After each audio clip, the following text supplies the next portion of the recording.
Welcome back. We're going to talk about the medicine Buddhas a little bit.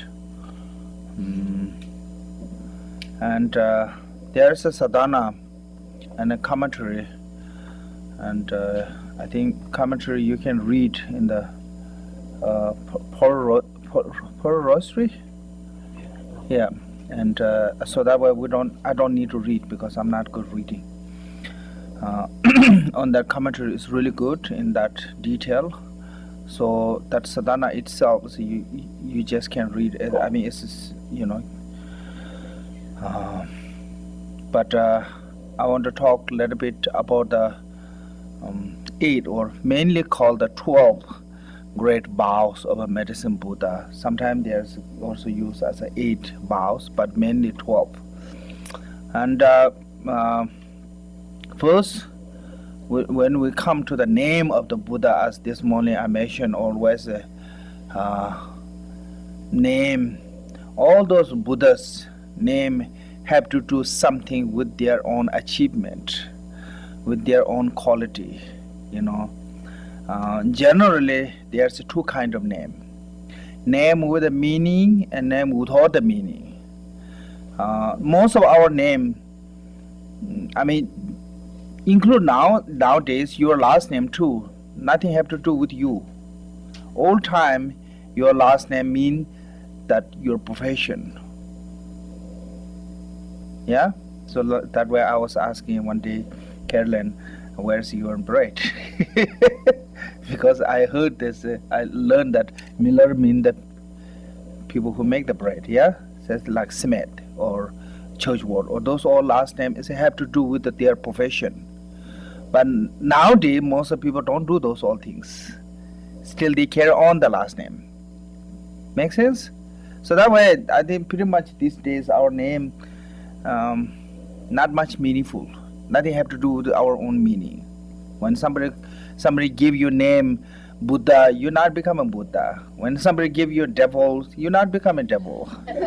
That's their way to call you, or like or not, dislike that. You're not going to change at all from that. So that way, that is basically name with without the meaning. It's just name. Then like when Shakyamuni Siddhartha Siddhartha Kodam become Buddha, then everyone call Shakyamuni Buddha, then it's become a meaning. The name is become a meaning. Same things when we receive the title professor or doctor or nurse or any kind of job, based on your job, when you're receiving that title, and that title have a meaning, with what you do, what you associate with that name. Make sense? So that way, there's a name with a meaning, without the meaning.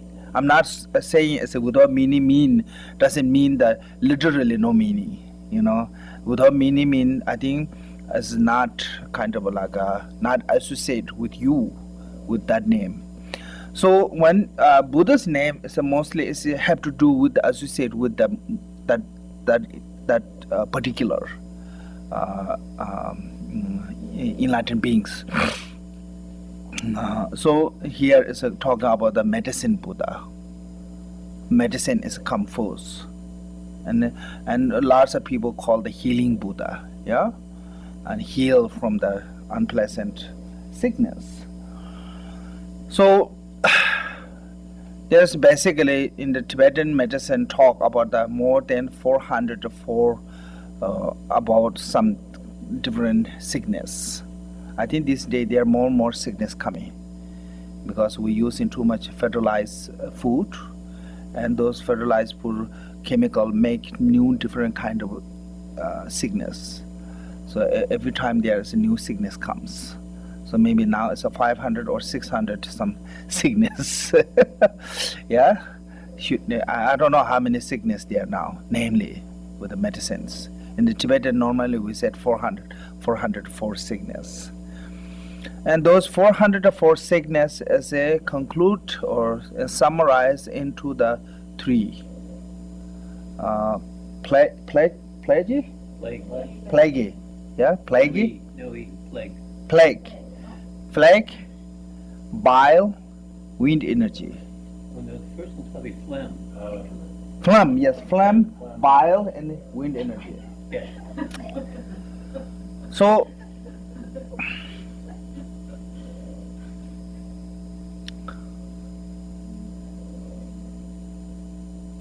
phlegm is, I think, have to do with mostly its lung, yeah?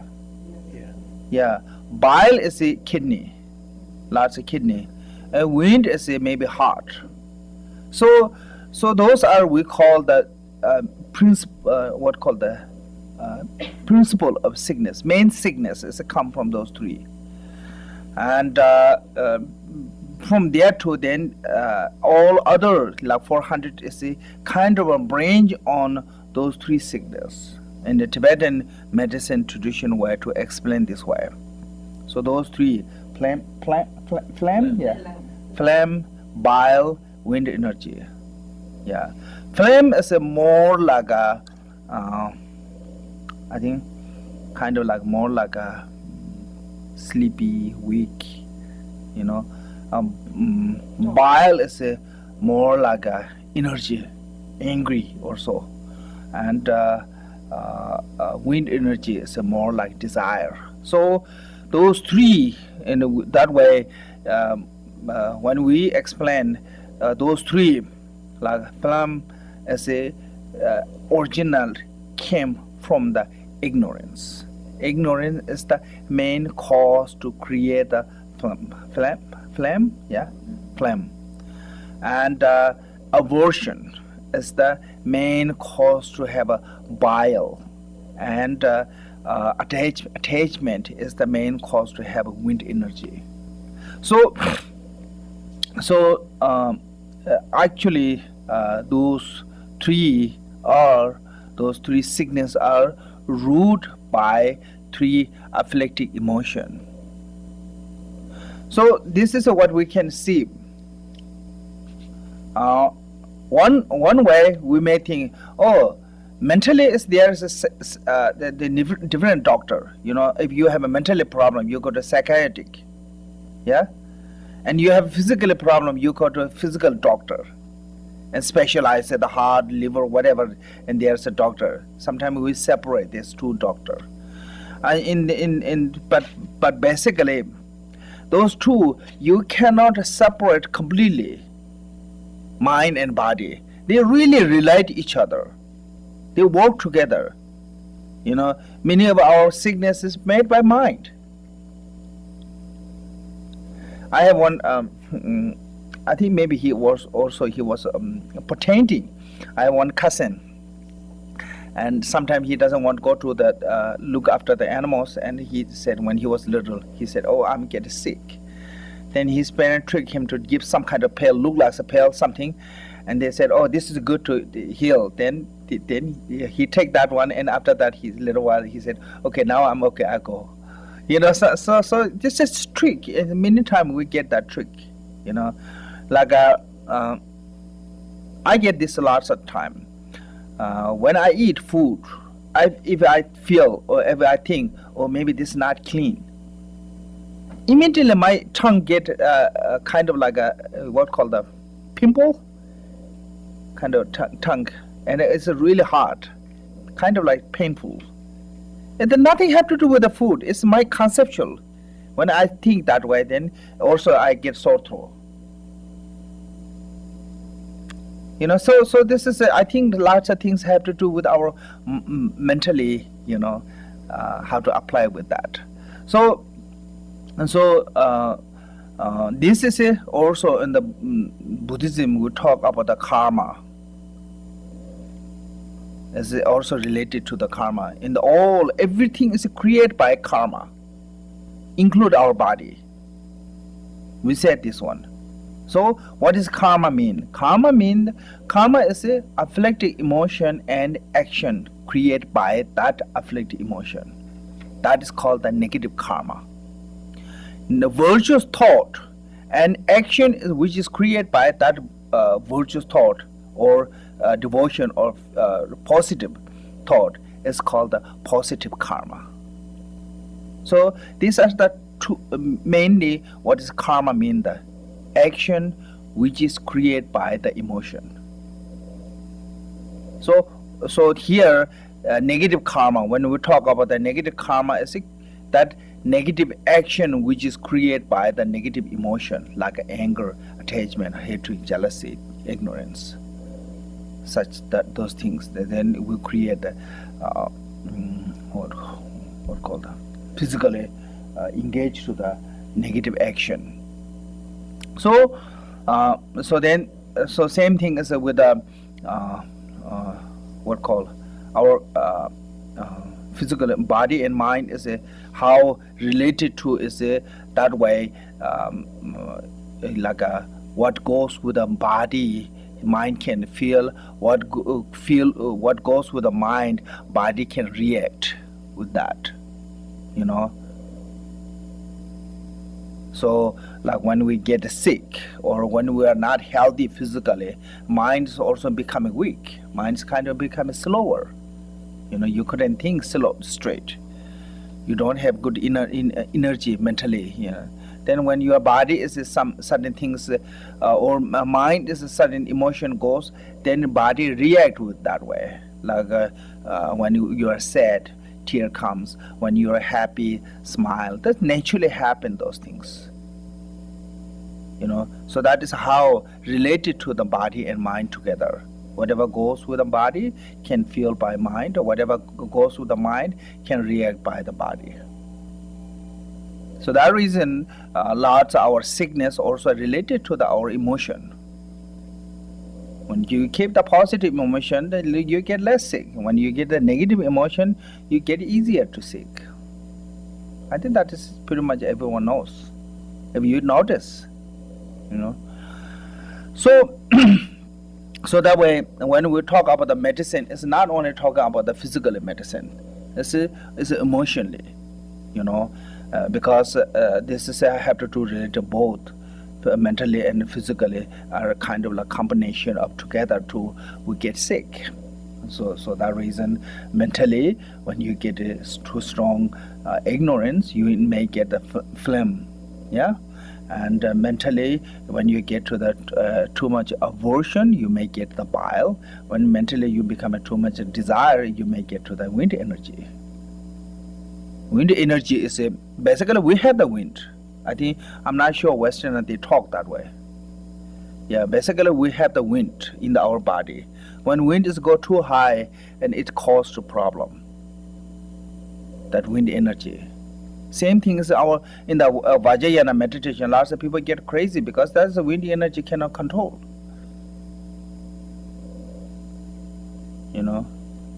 So I think that is how. Create those three afflictive emotion to three main sickness. Then from those main sickness to then we can have a branch of other sickness, which is lots of different kind of sickness get from those. So that reason medicine Buddha can cure by by those meditation practice and these things can cure lots of our sickness physically.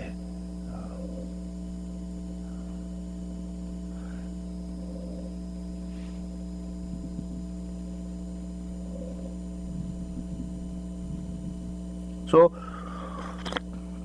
I think that is what is the connection, what is why we call the medicine Buddha. It's heal from the emotionally sickness and the physically sickness. You know, emotionally sickness is a afflictive emotion like ignorance, attachment, aversion. And physically sickness is like mainly we use as three: phlegm, bile, and energy, wind energy. So medicine Buddha can cure once we have devotion, faith, and confident, and sincerely put on the practice with that practice. Then this can cure many things from the.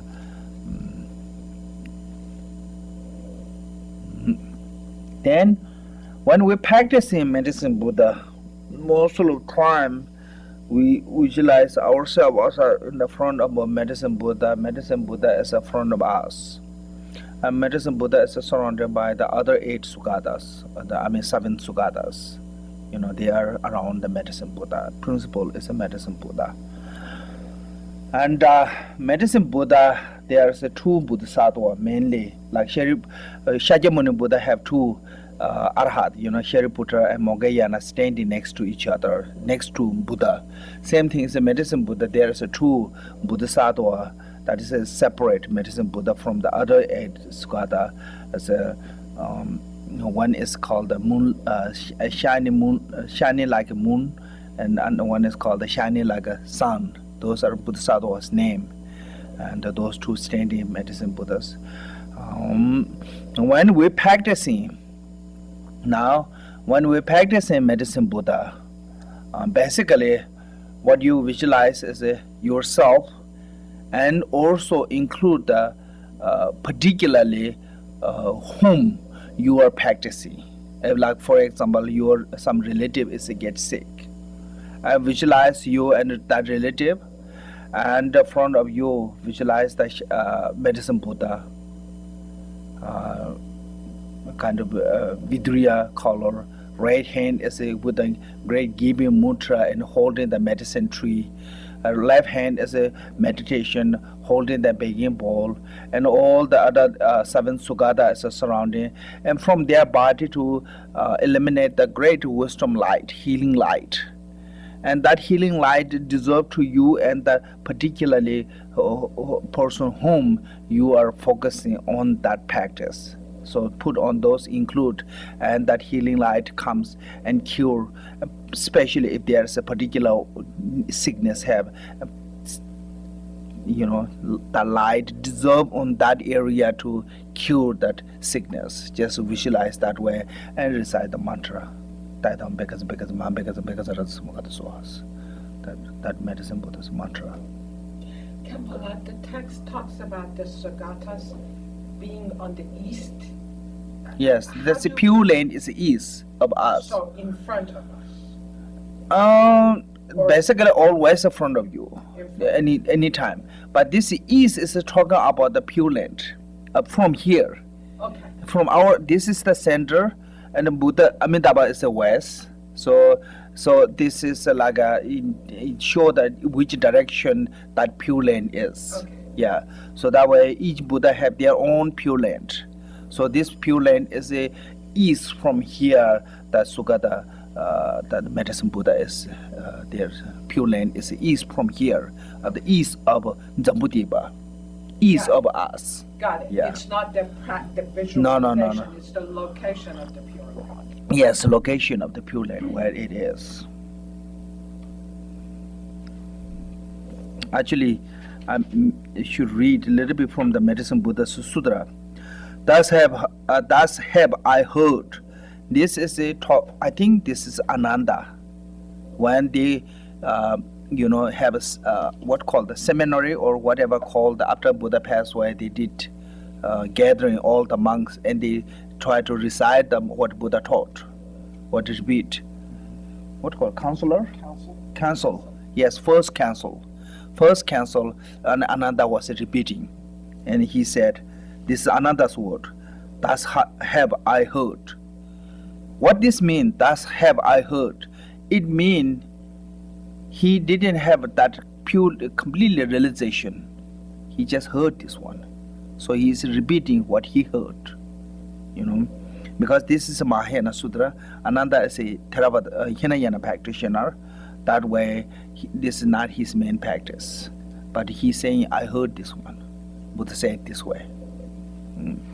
So once Buddha Shakyamuni, we all honor one, was to travel throughout the various land and teach the convert the people. When he arrived in Vasali, which is the place, really lots of things happen, especially in this place. One time, Buddha was walking on the path from the their resident, walking, and monkey came, tried to take Buddha's begging bowl, and another was pulling back, and Buddha said, no, let him take. So monkey took Buddha's begging bowl and somewhere, and he put full of honey and bring to the Buddha, and Buddha didn't take. So then monkey went to pick up leaf and put water and throw on the water a little bit. Is that way we do food blessings. Traditional way, it's supposed to be, we have to do that way, called the blessing the food. So then Buddha took. That is one of the really kind of key one of history, Buddha's prayer. There's one said Vasali, monkey offering to the Buddha honey. Yeah. So this place. So Buddha was there, Vasali, he rested under the tree of music. That's his tree's name. Accompanied by the 8,000 great bhikkhu and immeasurable great assembly, including the 36,000 great bodhisattva, world king, great minister, Brahmin, laymen and women, and 8 type of divinity and other human and non-human being gather respectfully around the Buddha. He preached the Dharma. At that time, Bodhisattva Manjushri, prince of Dharma, receiving the awesome spiritual power of the Dharma, and rose from his seat and adjust his robe to bear his shoulder and kneel on his right knee. He bowed deeply and with a plumb joint respectfully addressed the Buddha. World Honor One, may I please request you to explain the various name, title, the great path, vow, and the superlative virtue of the Buddha, so that those who are listening to you will be free from karmic obstruction, while in the future sentient being in the Dharma supreme age will be deceived with great benefit and joy. And Buddha prays to the Bodhisattva Manjushri, saying, excellent Manjushri, out of great compassion you have urged me to explain the name of the name and title, merit and virtue and path vow of the Buddha in order to liberate those who are bound in the karmic obstruction. So this is the name of those Buddha in this sutra. If you read the sutra, Medicine Buddha Sutra, I think you can download on the or if you need, I can send you. I think this is maybe Chinese, some Chinese translate into English, Medicine Buddha Sutra. So there's a name, those all detail include that each one have their own vow. Those 7 great Sugata, each one had their own vow. So today I thought maybe explain those 12 great vows made by Medicine Buddha. It helps us. Why does mean the vows? Vow help us to achieve something, first of all. Second of all, when we have that vows, because of that vows, when we become a Buddhahood, our benefit sentient being becoming automatically, is called the spontaneously benefit other. So then each one have their own distinctive quality. Can say distinctive quality. Like we call Manjushri is the wisdom deity, Avalokiteshvara is the compassion deity, and Tara is the liberation deity. And this we have a title. Enlightened beings have same quality, but they have distinctive quality. Reason is because of their vow or commitment or aspiration prayer. They make that earlier, so that help become this way. So before the vow, I think I want to explain a little bit about the beneficial of hearing Medicine Buddha's name. There's a one point said there's a two benefit, too beneficial can be by hearing Medicine Buddha's name. Person who have a ugly body, or can say, unpleasant look. We can say, unpleasant look, or what called lost the sight, can say, the eye, blind, deaf, cannot hear, and mute, and crazy. I think pretty much we all.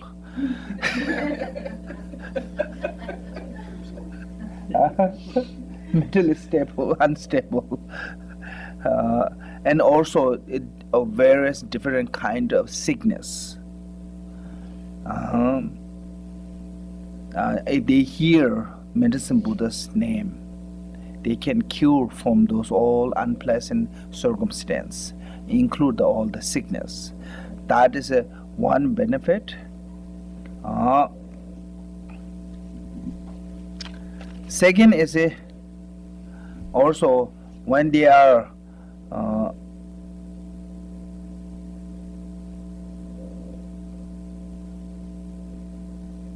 very different kind of caught by a very different kind of disease, and there nobody can help, nobody can protect, nobody can cure. At that time, when you hear Medicine Buddha's name,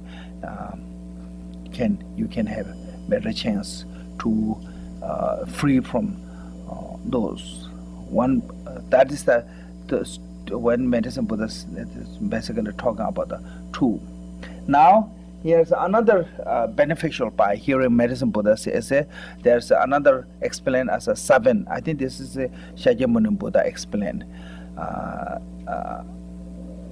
There's a 7 beneficial can get from the Medicine Buddha. Individual who hear Medicine Buddha's name, but because of that individual's his or her stinginess, never practice generosity in life. Because of the lack of not practicing generosity, they may can born to the like a hungry ghost, lower realm. When they born to the lower realm, and they remember the Medicine Buddha's name. From the remembering the Medicine Buddha's name, they can be what called freed from the lower realm and reborn back to the human realm, and they get chance to do great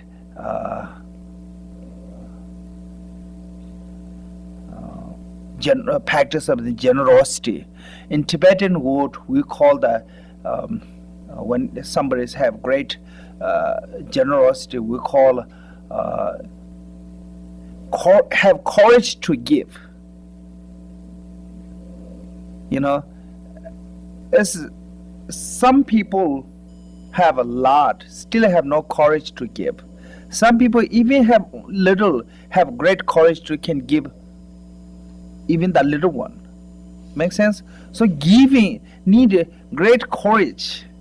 So the Tibetan word we use as a tongpyo chenpo. It means great courage to give. Make sense? Yeah. It's not just only being generosity. Have need great courage to that.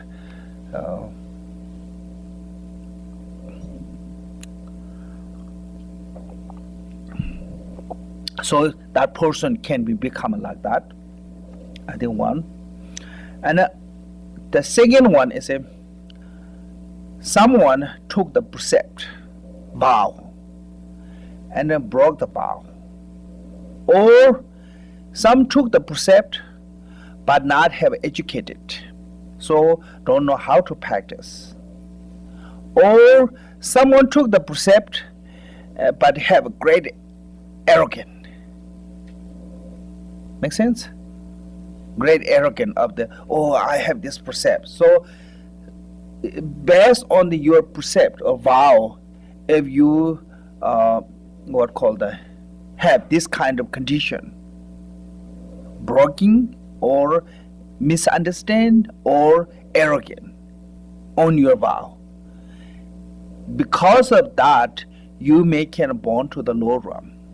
When you born to the lower realm, you can remember at the before you heard the medicine Buddha's name. When you remember the medicine Buddha's name, it helps you to liberate from the lower realm to reborn to the higher realm and can practice the authentic vow.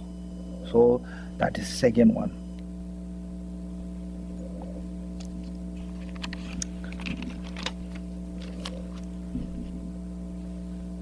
And third one is a person have so much what called the jealousy. Make sense? With the jealousy. Because of the jealousy, press yourself and look down on other. Not look down, what called the saying bad things about other. Put down on other.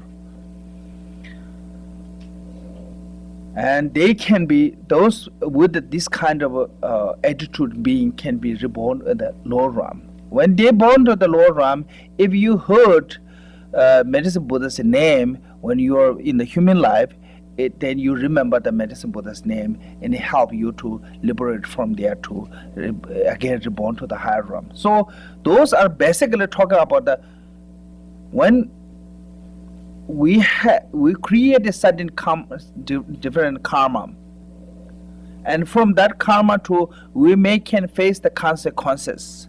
But if you hear medicine Buddha's name, not just only medicine Buddha's name, if you have dharma, it help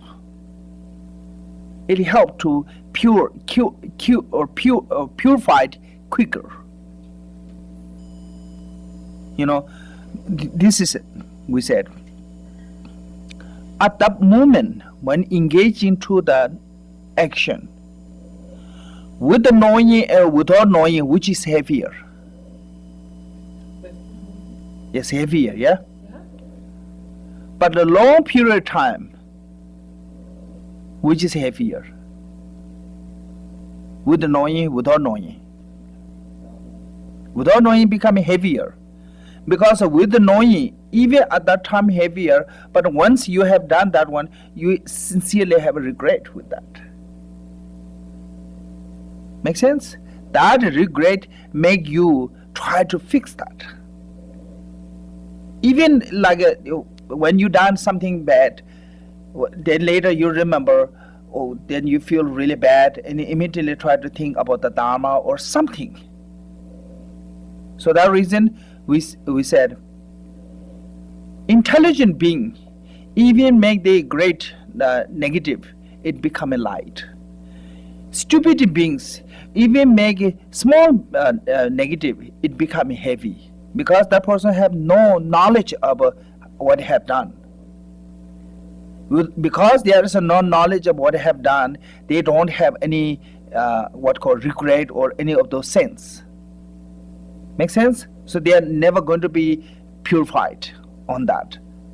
So this said, box, even is big, can float on the water. Inside the box, what called metal ball, even it's smaller than box, can sink in the water. Those two are the similar, like a box, huge one is the person doing negative action with the knowing, and a smaller ball inside the box is the like same as a person who doing without the knowing. At the time, box is much larger, bigger than ball. Ball can fit inside the box. Box cannot fit inside the ball. But in a pure way, when on what called that?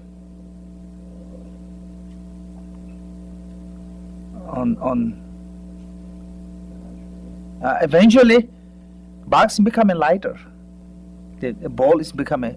So I think that is we can. I mean, our life, when we, we make some mistake, when we are aware, we try to fix that mistake, try to go to say sorry to someone. But if you have no idea what kind of mistake you did, and you never think of that. So that way, with knowing, without knowing, long period of time, with the knowing, it's becoming lighter. So this is what talking about is medicine Buddhism beneficial is if you hear medicine Buddha's name, it means you have a little bit Dharma excess. With the Dharma excess, even you do negative things, but it is easier you to be free from low realms. Without the Dharma excess, if you born to the low realm, it's harder to free from that. Can you see that now? Yeah. So even it not help immediately. What you have the access with the Dharma, long period of time it will help. Much better than a person who have no connection at all with the Dharma. So that reason, this is talking about that. Then, fourth is sometimes there's called the evil spirit, not spirit. What called? Somebody saying the bad energy, like a black magic. What called? Spell, or spirit, harmful spirit cannot harm you. If you you recite the medicine Buddha's name, if you recite the mantra of a medicine Buddha, then that is the fourth one. And fifth one is someone hold a vow or precept, maybe few months or maybe few years, or maybe rest of life.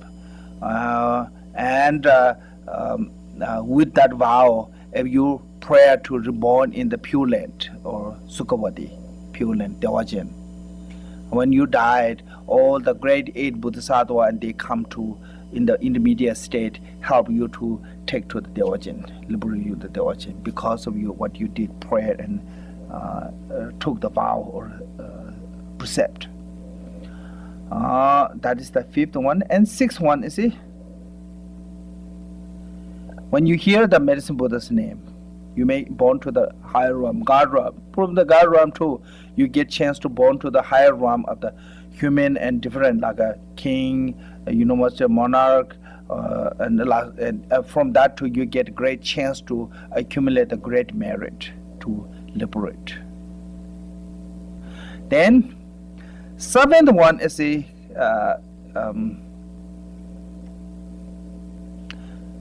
at that time, I can say this way, Buddhist time and Indian culture based on that work. But now if I say this one, then people may criticize.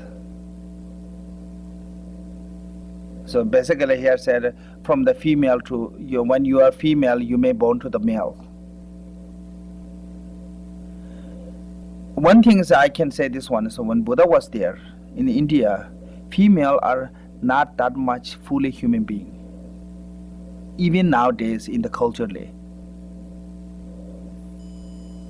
it's property. Lots of areas still nowadays, if husband died earlier, especially young age, then his parent look her down really badly. Sounds like she is the main cause to his death. Actually, sometimes they blame on her. You are bad like that way our children died, our son died, or this. And so those reason, and the Sutra says the 7 ones benefit us. Even you born to the a woman's body, you may be born to the male. So I don't know this part.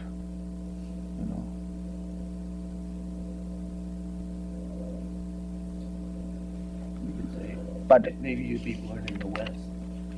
But one thing I can say, women have a harder what called the job than male. Women have to carry the 9 months the baby. Make sense? Except in one time in the Majilapton in Tibet, there's a who create the Jut practice. The one Khenpo from East Tibet businessman. He slept with her, and he thought, "Oh, I just sleep with her. I don't care if she pregnant. She pregnant. It's not my responsible because he go away. You know, he's not from there. She's from Central Tibet."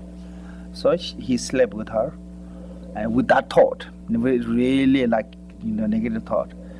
Then she make him pregnant. Really. So he had to carry all the 9 months. They're almost 9 months. So she sent the message to, said some people business people said, okay, that area there's something like that kind of man. He's pregnant, and tell him to come back. I will give birth. So except that one, but other than that, I mean, most of this is a true story. Yeah. This all Western. I mean, all women should have that power. Really.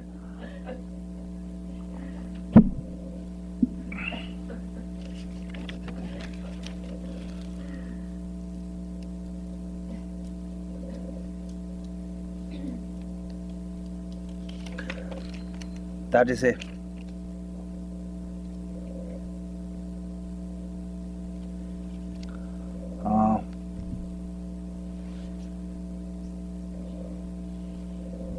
Personally, in my personal feeling, I really hope all women have that power. Because my father never been in raising me in there for my mom, helping anything. There are lots of men like that, to never be helped to raise their children. So that way, I think sometimes people call the men are a pig, or sometimes it called a dog. I think that more makes sense, because a lot of those animals are not really helpful for raising kids when it comes to there. So my point is that basically anyone have a bigger suffering, any beings have a bigger suffering, can be protect from that, can say that circumstance, that suffering, by reciting the Medicine Buddha's name. Okay. And Buddha said from the Sutra, Medicine Buddha Sutra, Manjushri, Buddha was telling to the Buddha Manjushri, someone arranged the really of what called Medicine Buddha's image or statue, and arranged a great offering around that image, and all the great offering mean like a clean, pure one offering around the Buddha, and mind free from defilement, or mind free from afflicting emotion, without the afflicting emotion, completely secure by the devotion and faith, and circumambulate the statue of the Medicine Buddha, and remembering the Medicine Buddha's all the vows or precept, aspiration prayer. If you do this way, that person can become a longer life, and become a more wealth, and become a more powerful, and whatever wish, whatever desire can accomplish from that. So those are Buddhamation. And also another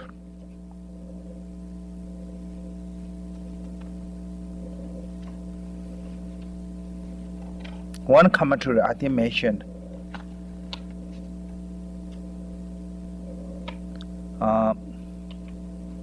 in the waxing moon, waxing moon is increasing, in the waxing moon with the 8 precept. If you do practice medicine Buddha's practice 7 days continually with the 8 precept, you can fulfill all the like wish or cure, or those all can experience. So, but and earlier said Buddha said with a pure mind. It means if you do those practice with the hope of I can have this result, then that is not pure mind. That is called the attachment. Then it's with the mind corrupted way to practicing. I think lots of our practice is not fulfilling because our mind is somehow they corrupted something, that kind of emotion, so I want to become rich, I want to do medicine against Zambala, so practice is good, but then in the middle of the practice there is a corrupted mind with the afflicted emotion, then it's disturbed. So with the pure mind, without hope, no fear, if you do any practice, I think it's much better. Become more authentic.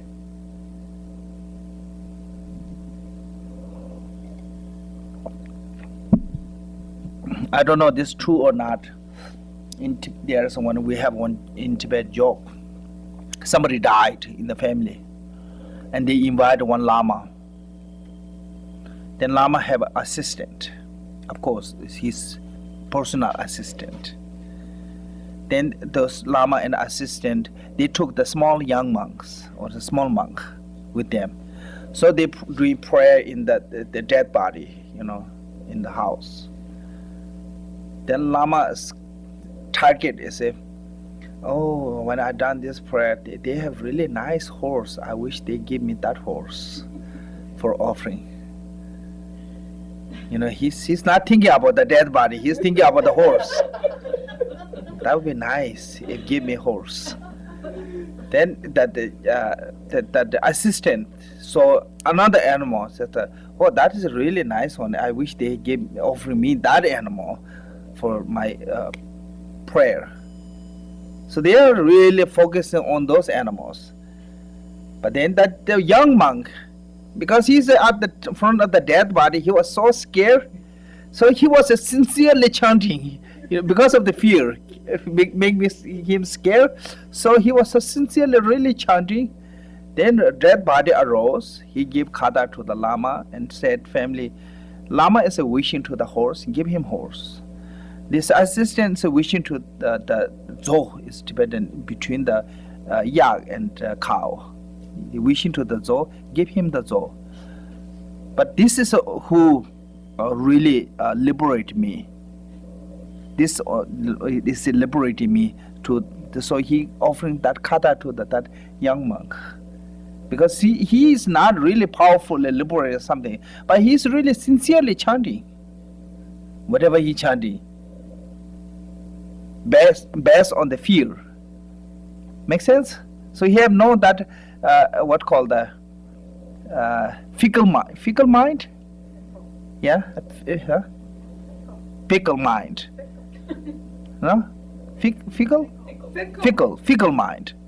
He have no fickle mind. He's really purely, sincerely chanting whatever, knowing or without knowing. So it makes him the really helper, most helpful for the dead one.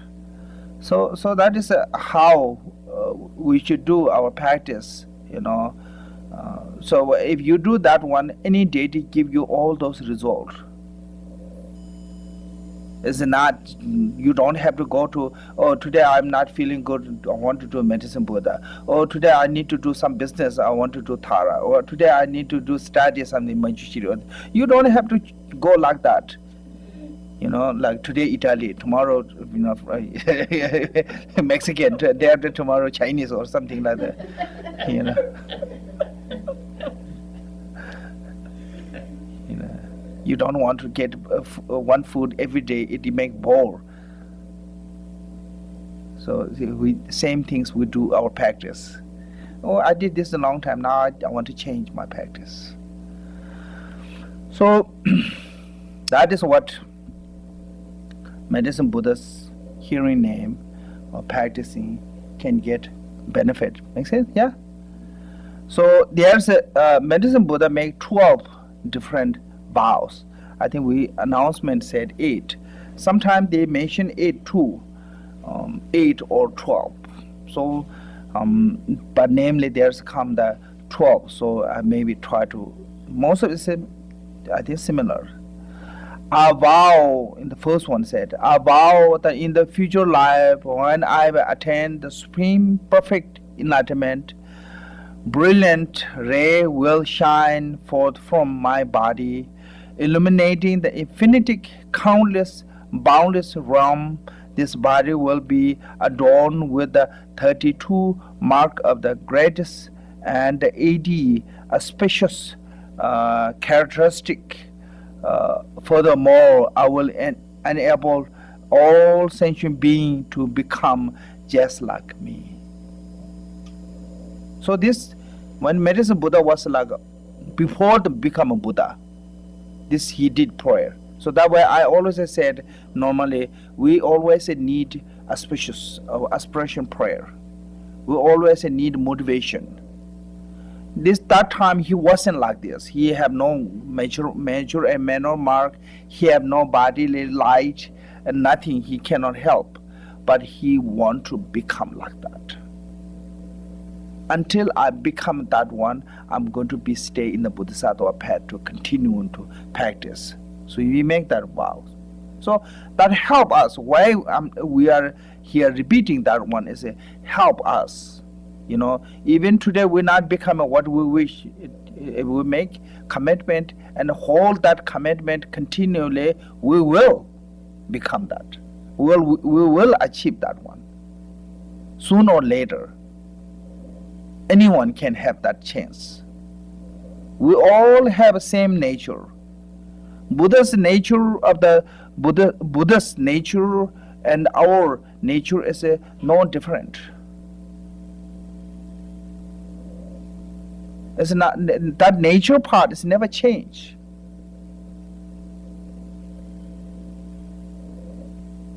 You know, when sun is covered by the cloud and without a cloud, for us look like it's different. With a cloud, sun is less shiny. Like right now, there's no sunshine.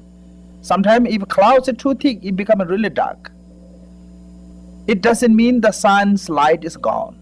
Sunlight is still there, but it's what called the overpowered by the cloud.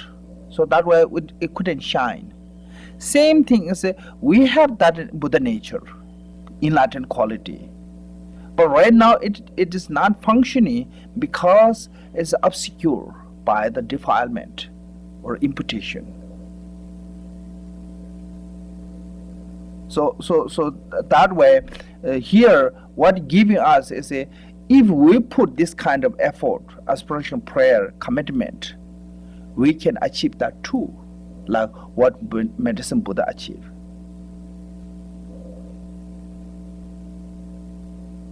Otherwise, why telling about the medicine Buddha's quality is sounds like what called the advertisement of the medicine Buddha.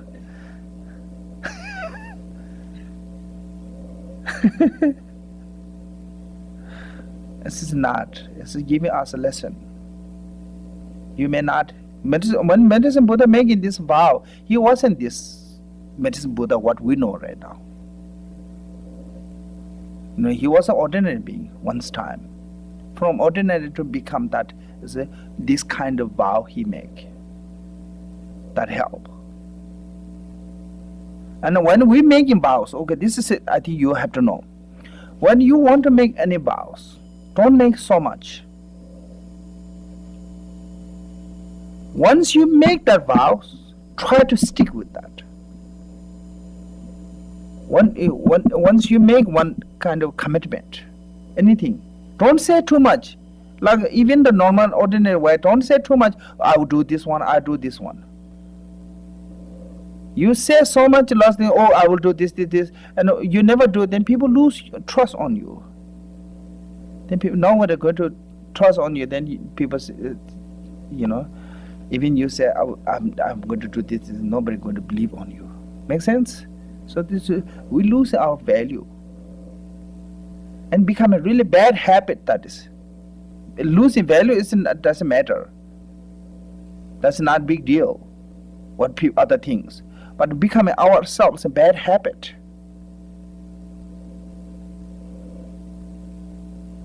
So that's the first one. Second great vows. A vow in the future life when I have attained supreme enlightenment. My body inside and out will radiate far and wide, clearly and flawless purity of a lapis lazuli. This body will be adorned with the superlative virtue, a dual, peacefully, and made of a wave of light, more magnificent than the sun and moon. The light will awaken the mind, all being dwelling in the darkness, enabling them. Enabling them to engage their pursuit according to their wishes. So, this is a light. Is not only talking about this light that physically for our eye. More than that, is a light that can see our mind awake, remove our mind's darkness.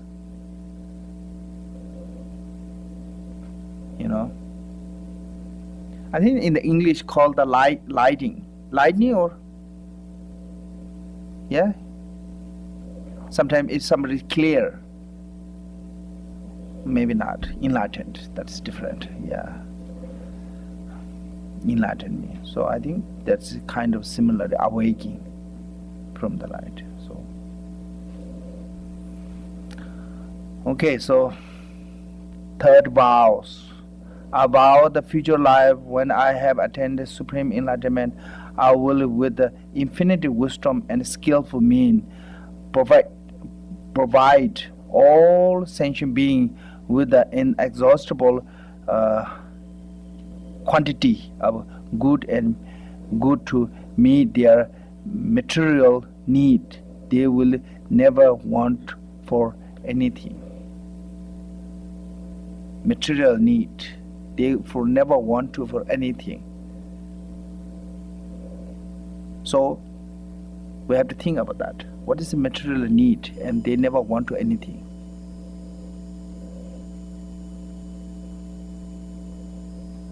If like normal our material need, they never want to anything, they're not going to happen that. Much as you get, you want more. We have not sense of we have not sense of enough. That way, Buddha Maitreya said, desire realm is like dog. Dog, you put their food, they eat everything. After they eat everything, when you eat it, they come to you. Wait, something fall down from you. They always have been looking food. Desire realm is like that. No matter how much you get, still you want more. So when you learn how to be satisfied what you have, that is then become this what's called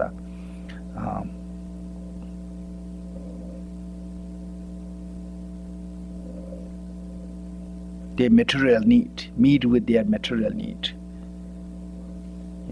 learn how to become rich,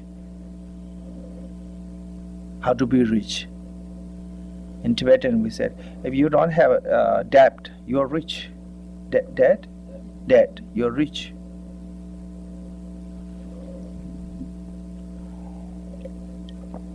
But America, you can be really rich with the debt.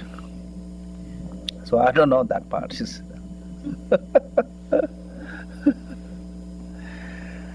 So mostly this means you have to learn how to satisfy it with. Also, our want and our need is separate, different. Our want never end. We never satisfied based on our want. But our need, then you can. That reason, look our closet. How many clothes there? Most of closet is full. 2-3 closet full. Still go to shopping every week. Your garage is full, your basement is full, still try to buy something. I mean, we have habit. So that came from the want. Yeah, not from the need. Our need is really small. So I think that is talking about. Otherwise, I mean, meet all their material they want, then they were never going to end. So meet material they need. I think that's a really good meaning. For the great vows, a vow the vow in the future life, when I have attained supreme enlightenment, I will set all who follow heretical way upon the path of the enlightenment. Likewise, I will set those who follow the Sharvaka and Padikya Buddha way into the Mahayana path. So Medicine Buddha help us to put the correct path.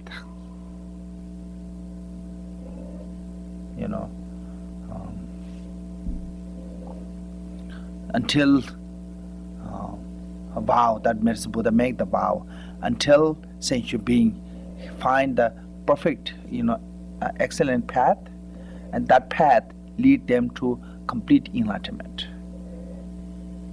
He could help them. So that is talking about.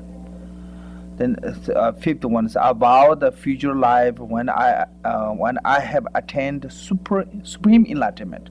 Oh, I forgot to explain this one. Supreme enlightenment. What does the supreme enlightenment? Why it called the supreme enlightenment?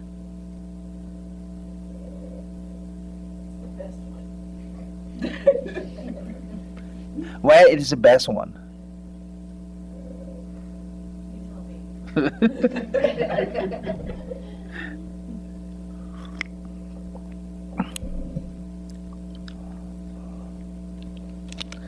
Basically, there's 4 different kind of enlightenments. When Bodhisattva achieved the first bhumi, it's also enlightened because it's free from samsara. And Sharvaka and Padikya Buddha also, they are enlightenment. They are free from samsara, but they are not Buddhahood, not complete. So when they achieve the Buddhahood, that's called the supreme enlightenment. So when I achieve the supreme enlightenment,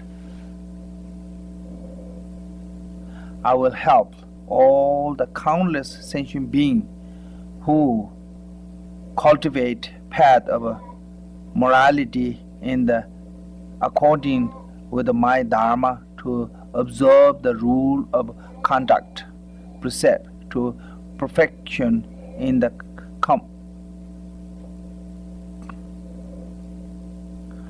conformity with the 3 roots. Conformity of the 3 root precept. These 3 root precept,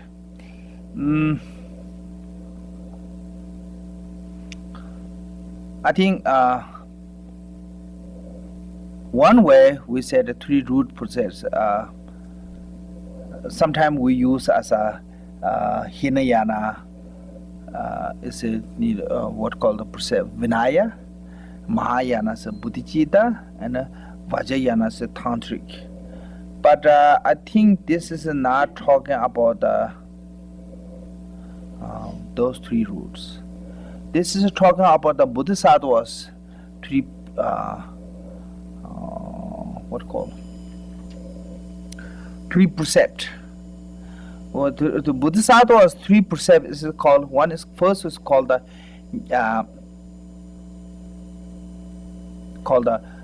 gathering virtuous dharma. One, accumulate merit, gathering virtuous dharma. And second one is a benefiting sentient being.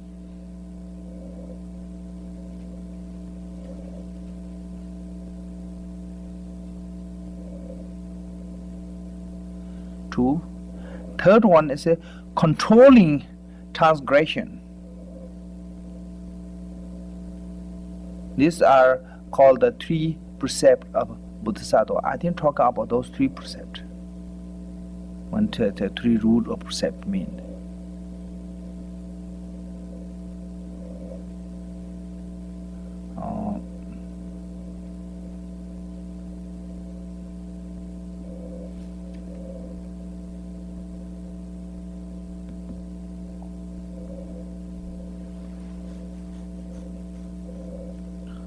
So,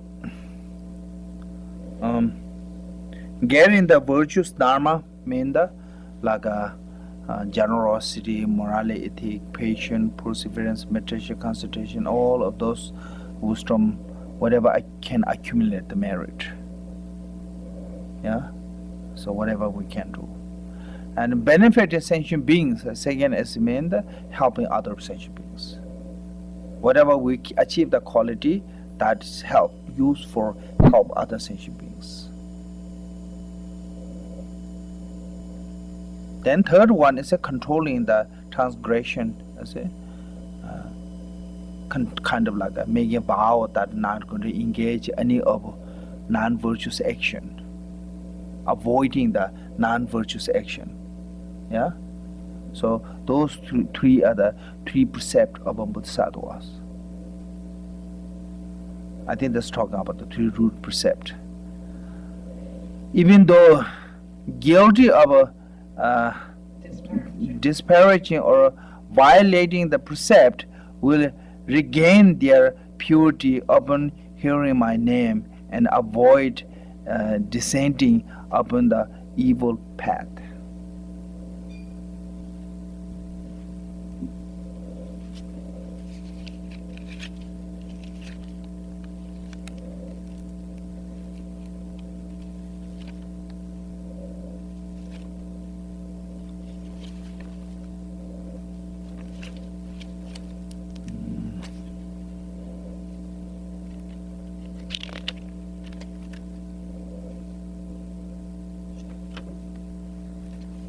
Some kind of code here.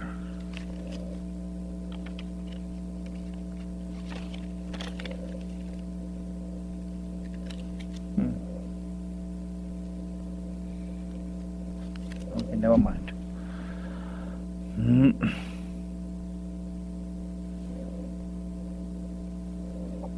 Six great vows. I vow that the future life, when I have attained the supreme enlightenment, sentient being with the imperfect body, whose senses are deficient, who are ugly, stupid, blind, deaf, mute, cripple is a loose limb, yeah, and hunchback is like a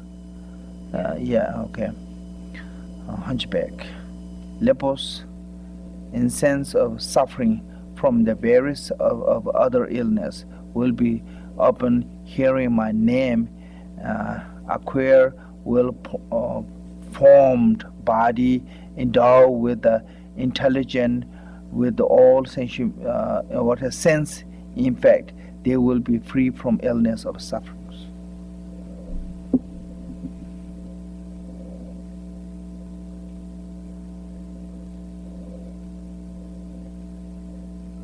So this actually sixth one and seventh one is directly related to the medicine Buddha's name. Also, earlier I mentioned hearing medicine Buddha's name, two benefit can get. That is the sixth one and seventh one.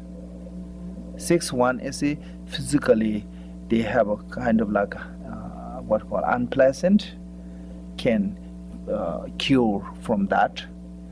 Then seventh one is said, I vow in the future life when I have attained the supreme enlightenment, sentient being afflicted with the various illness, with no one to help them, nowhere to turn on physician, no medicine, no family, no home, no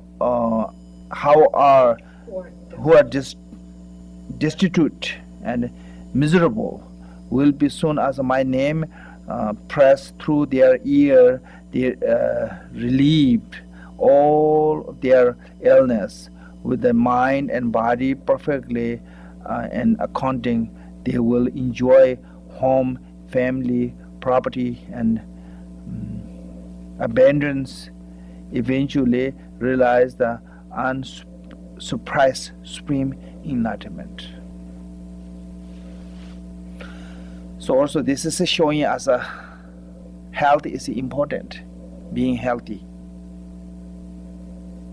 When you become unhealthy, then harder to practice, more difficult.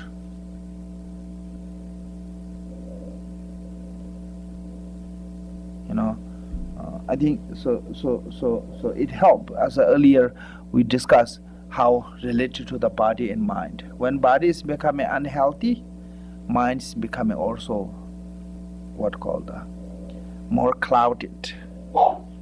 Then it becomes harder to actually focus on the practice. So that reason they become all those conditions. When condition is good, then our practice is becoming good.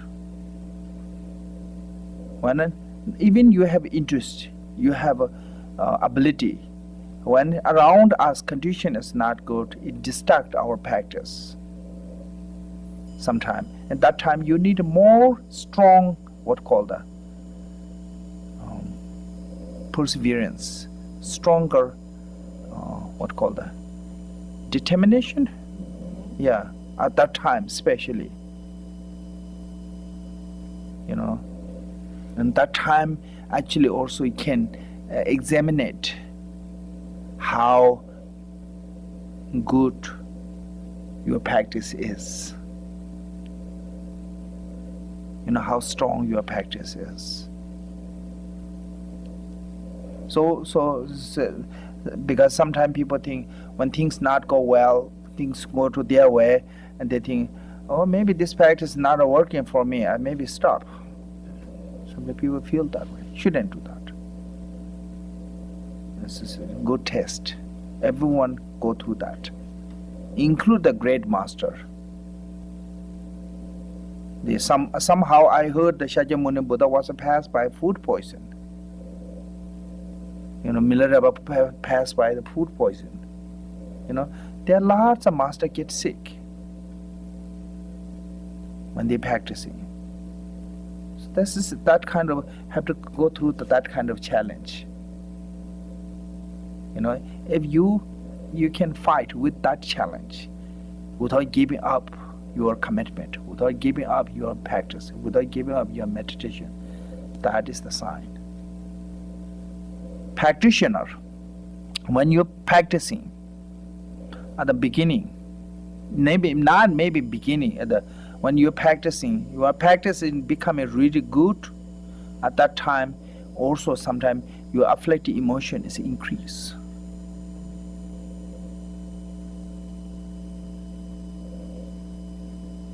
Then if you cannot control yourself, and from there to lose all. If you can control that time, you can put not control, become a more strong, courage, discipline, and resolve will show you that from there.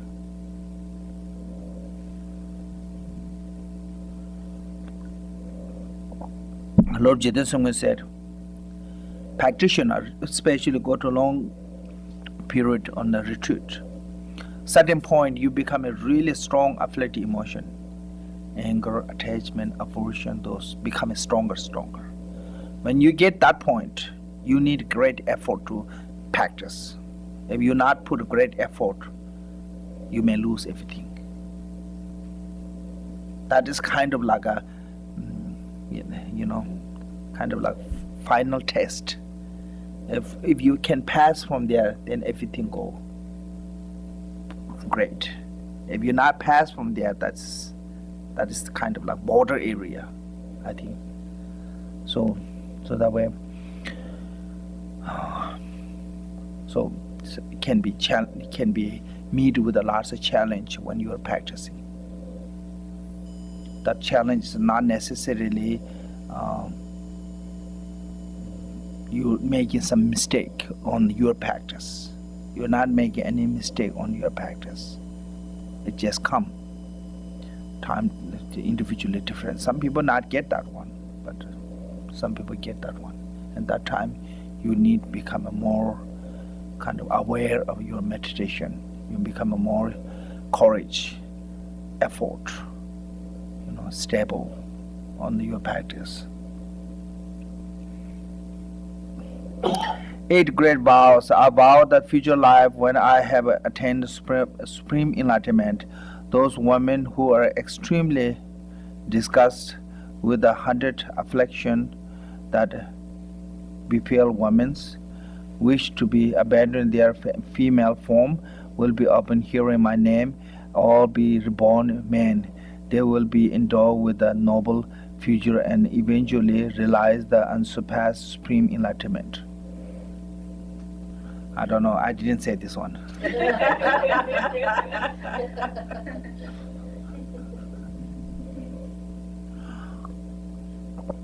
Actually, in the Buddhism, in the Vinaya, women are lower than men.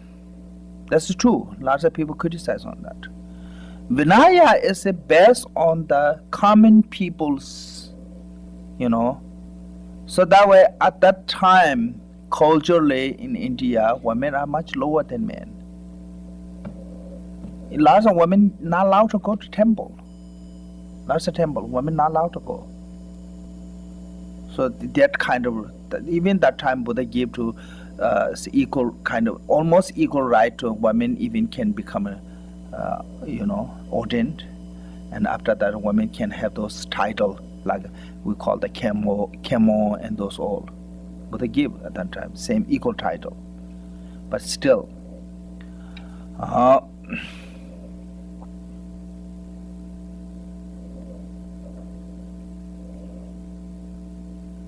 but then come to the Mahayana teachings, and everything is equal. Women and men, all equal. Buddha said every sentient being have equal right. We fighting for the human right. Buddha already said equal right. Every sentient being have equally right. Then when come to the Vajrayana, actually women are the center. Women is the representative of the wisdom. Wisdom is the central. And men is representative of the method. Method is a support of that wisdom. So all the totally change. Women's state is much higher than male. When come to the Vajrayana, that is the Buddha's actually view. But Buddha cannot change the whole society's thinking, culture immediately. Make sense? So maybe something have to do with those things. Otherwise,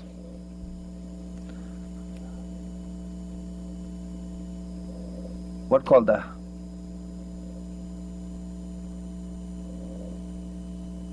100 affliction affliction. Yeah, like if disgusting.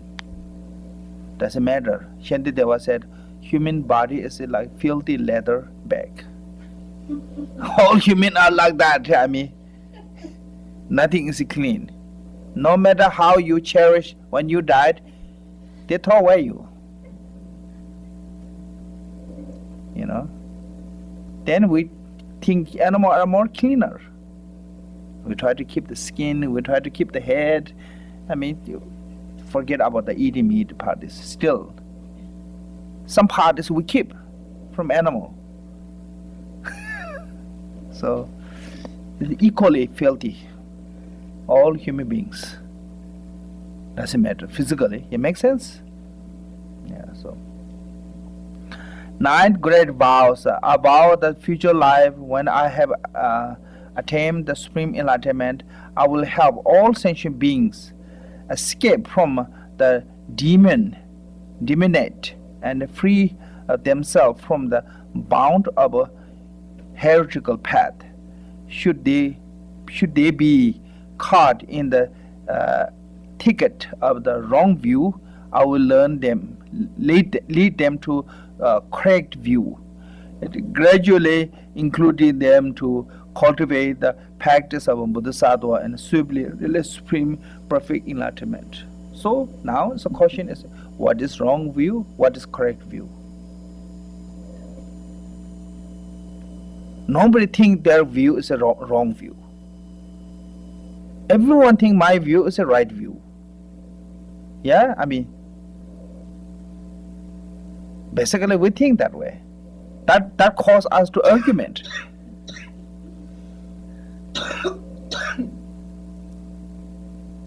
Everyone have a title to have a view. That's true. Everyone have view.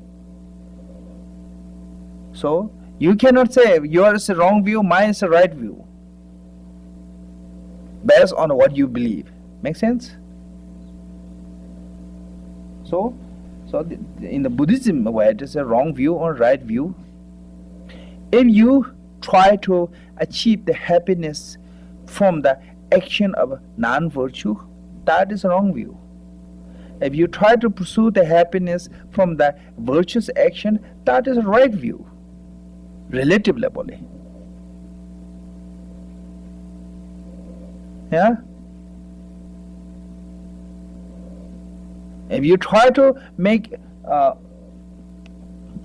oil from the sesame, that is a right view. If you try to bring oil from the sand, it's a wrong view. It's not going to happen. Same thing as hoping to the happiness from the non-virtuous action is a wrong view. Relative level, that is a right and wrong view. Is I believe that way. That ultimately, all phenomena are inherently existent. Inherently non-existent. Sorry. Okay. All phenomena are inherently existent as a wrong view. All phenomena are inherently non-existent as a right view in the ultimate level. Make sense? So otherwise, we cannot make the what is the right view, what is wrong view.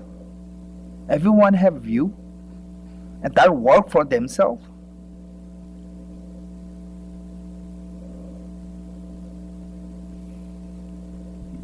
So lead to the right view. In perspective, I think based on the Buddhism, basically view is used as a true truth, relative truth, and ultimate truth.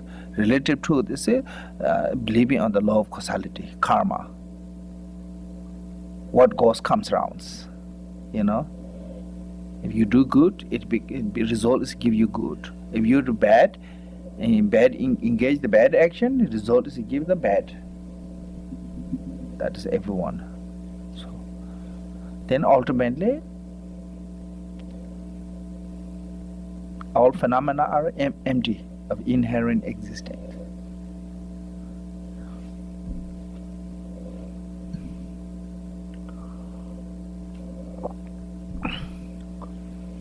So, the relative view, correct view is the law of causality, and the ultimate correct view is the meditation on the emptiness, selflessness. And with that can be swiftly realize the supreme perfect enlightenment with that view. But without the relative view, if you try to only go to emptiness view, it's in danger of the go to nihilism. Without the emptiness view, if you try to believe on the relative view, it's the dangers of the what call materialism. Yeah, materialism existent. So those both are dangers. Yeah. So they help those two together, ultimate view and material view.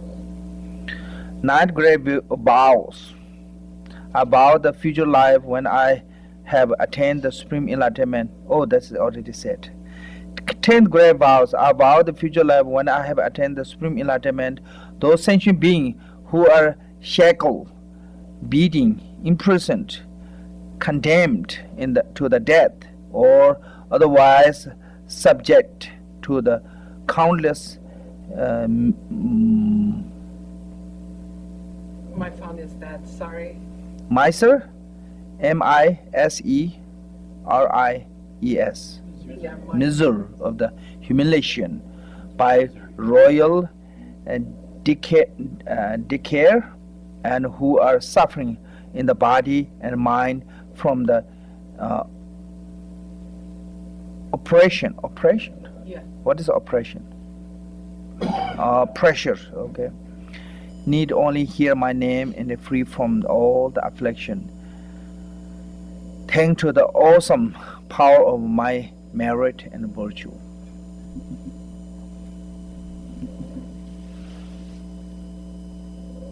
I vow in the future life when I have attained the supreme enlightenment of all sentient beings who are tormented by hunger, thirst, who point of craving evil karma in their attempt survive should succeed in their hearing my name. So that is it.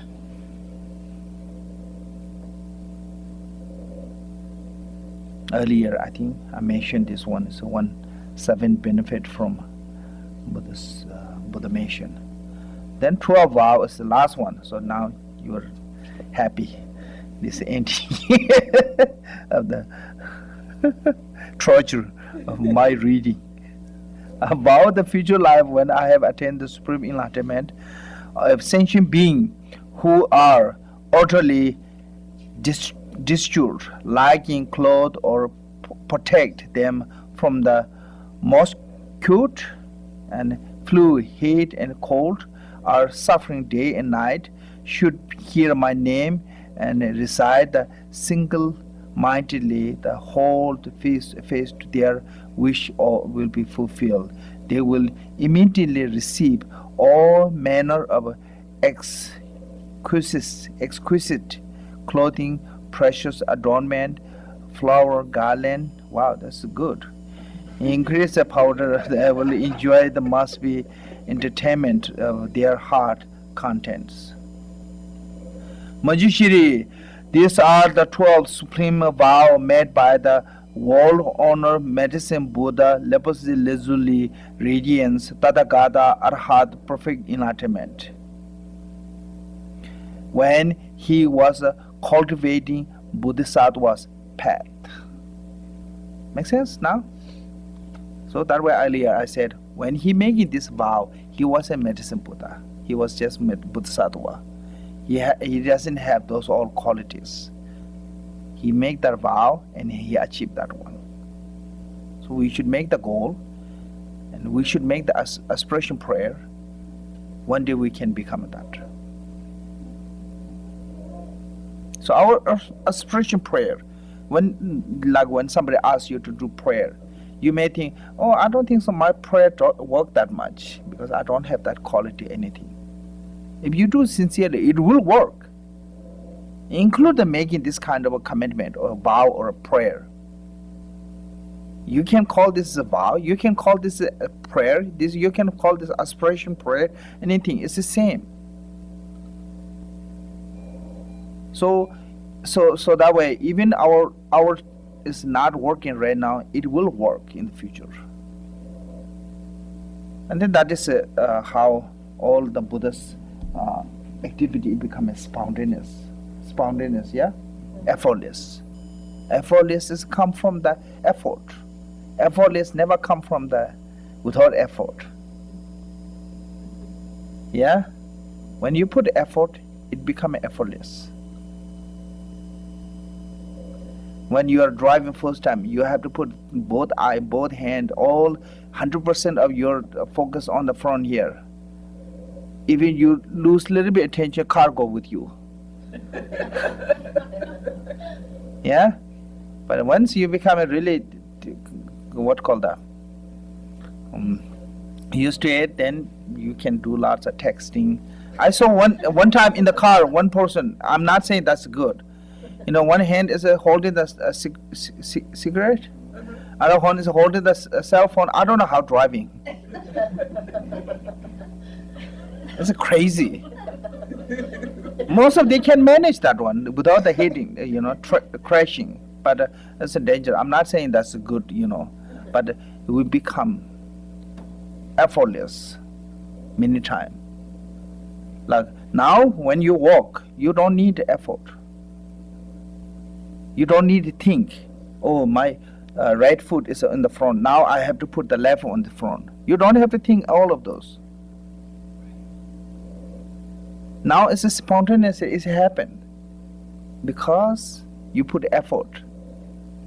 When you're just baby, we maybe don't remember that, but we put lots of effort to learn how to walk. Same as how to talk.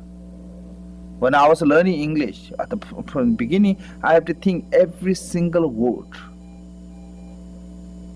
I have to translate in my head Tibetan to English and try to make sentence with that and try to talk with that. Then slowly it becomes easier. I'm not saying I'm still effortless. I'm really put a lot of effort, okay? I'm not on there to effortless, but it's become much easier. So that is what is effortless or spontaneously mean, come from there. First, it's just wish to become a kind of reality. That reality is becoming effortless one day. But getting from the wish to reality need lots of effort. Reality to effortless become a lots of effort. That's all Bodhisattva put the effort to become Buddhahood and have a quality of what called the spontaneous one.